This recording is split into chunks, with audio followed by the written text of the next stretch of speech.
Вот, например, биткоин. Кто может запретить? Никто. А использование других электронных средств расчета. Кто может запретить? Никто. Мы никогда не отказывались от доллара. Мы разве отказывались? Это нам отказали в его использовании. Но отказали, как у нас, знаете, говорят, за что боролись, на то и напоролись. Напоролись на проблемы самого доллара. Теперь, конечно, надо задуматься о том, что делать дальше.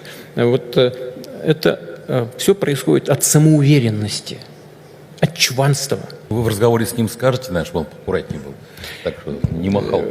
Господин Трамп такой человек, который в советах и рекомендациях не нуждается. Has some video on their phone or their computer with a date stamp and a particular time, I think, it's more likely to be true than not. You can also cryptographically sign things. Mathematically, we don't see any way, for example, for AI to subvert the fundamentals of mathematics and say, figure out how to hash Bitcoin easily. It's not as AI can't defy fundamental math. Yeah. So you can improve the efficiency of Bitcoin hashing algorithms in the silicon, but not fundamentally crack it. So I guess cryptographic signatures and one way to do it. Tesla holds more than 10,000 Bitcoin on their balance sheet. Elon Musk seems to know the importance and the future of where Bitcoin is going. It's time to opt out from the traditional financial system if you haven't yet. If you still think that Bitcoin is some type of Ponzi scheme, it's time to do more research and opt into the future. If you own crypto in an exchange and the exchange does not give you your private keys, it's not clear that you own anything. If that exchange breaks or is hacked or is subject to seizure by the government or something like that, your crypto is gone. So in order to actually have a properly decentralized finance, you have to own your private keys. And you should be the only one who has your private keys. So if you're the only one who has the private keys, then you own it. If someone else has your private keys, effectively they own it too. The Bitcoin mining industry is growing rapidly. How do I know this? When I was in China, I went to all the largest factories and wholesalers and I asked them a question. Where are all the miners going? Who is the largest customer? Where is the country that is importing the most Bitcoin miners? And all of their answers was Russia. And some of them, they even showed me kind of behind the scenes footage of them installing Bitcoin miners in massive, massive mining facilities in Russia.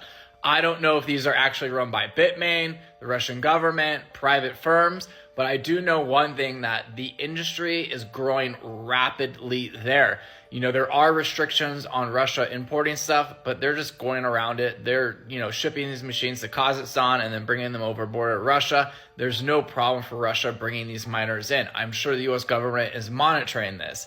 China banned Bitcoin mining and the United States became the #1 Bitcoin miner in the world. And the way things are going, I think the United States will eventually ban Bitcoin and then bring it back. And I think Russia might be seizing on this opportunity to, mine Bitcoin and be in control of the global hash power of the blockchain.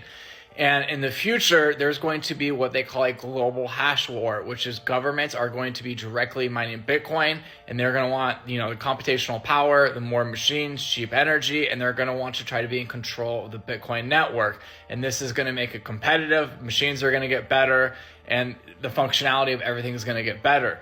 So we are just in the beginning stages of actual governments acquiring Bitcoin and mining it. So watch out. The price is going to go crazy. And, Russia, we'll see if they ever adopt Bitcoin or if these are just behind the scenes private companies doing this. Follow me, the Bitcoin Capitalist. And if you want to buy Bitcoin miners and hosting in Paraguay, check out my link in the bio.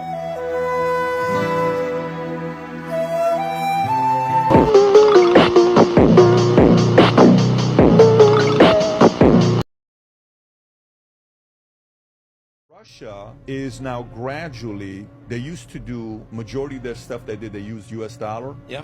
It went from 90%, 80 to 90% of the currency they used was the US dollar. Now it's down to 30%. And the other thing, gold price has been stable around $2,000 for several years with zero interest from institutions and private investors. It's all central bank buying. And much of the buying is Russia and China, and they're laying groundwork. Are you a gold person? Yes. So I'm a gold person as well. I have physical gold and I have gold in different kind of accounts. You're not buying gold because you believe the future looks bright. You buy gold because you're worried shit could hit the fan, right? That is You buy it as insurance. Of course. Because it's a currency. Totally. It's both of them, right? It's both of them. And are you a Bitcoin person or not yet? You're not. Okay. Not ever. And you have to realize if we put political party, if far right is gold, far left is Bitcoin, Dogecoin, all that stuff, I'm probably a libertarian. I'm like right here. Okay.